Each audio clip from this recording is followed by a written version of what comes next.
Welcome to PCR London Valve 2025.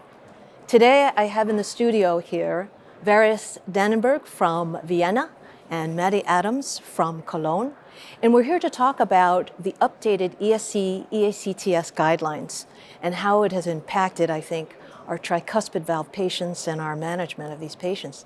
So I want to start with Varius and ask him what he thinks about the guidelines, how we updated them, what data is behind it, and what he thinks in general about the management now of tricuspid regurgitation. Yes, thank you very much. Very important question. In the recent update, we got an upgrade for the TV interventions from grade 2B to grade 2A.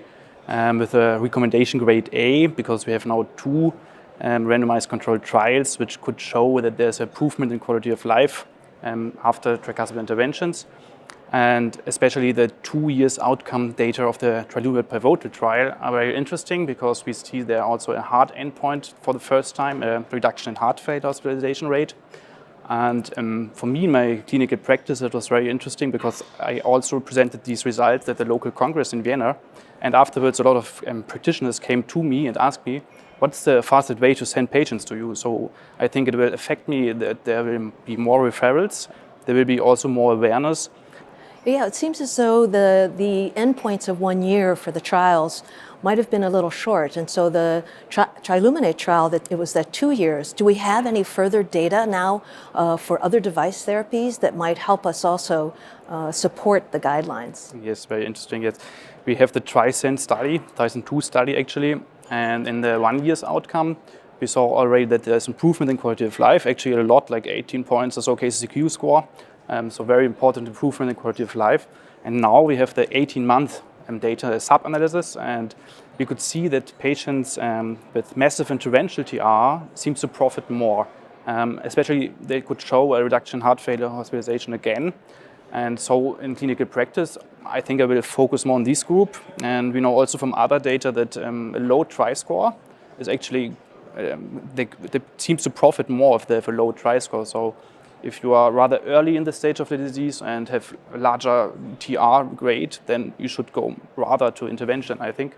Maybe we should focus on this early phase after tricuspid valve replacement, and maybe they need more follow-ups very early. So we maybe should also avoid to reduce diuretics too early.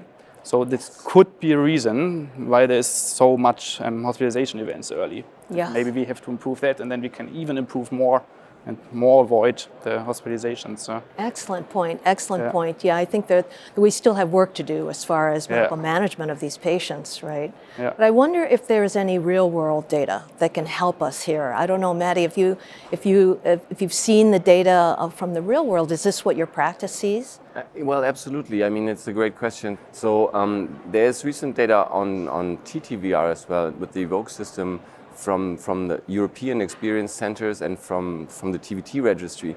And that's actually super promising because I think while it's big numbers, it's over 150 in Europe and more than 1,000 patients in the TVT registry, complications like bleeding goes down. We still have a fantastic reduction in TR. Bleeding complications goes down, pacemaker rates go down. So while we have to worry a little bit about underreporting in registries and stuff like that, I still think it's a promising result. And I feel that this strengthens TTVR as a therapy in patients that have complex anatomies, glide scores more than 2 and 3, because those are the patients we cannot treat very efficiently with TTR, I think. Yeah, it seems as though, with the TTVR devices, we're able to get TR down to mild, and the TVT registry was like 98%. It was even higher than in the randomized controlled trials. Again, site reported as you've mentioned. But I think the consistent efficacy of the device distinguishes it somewhat from TTR. And you mentioned that we're not able to really have as much consistency sometimes with the TTR. Absolutely, and we know that this is important for our patients. They will profit more if we can reduce TR more efficiently.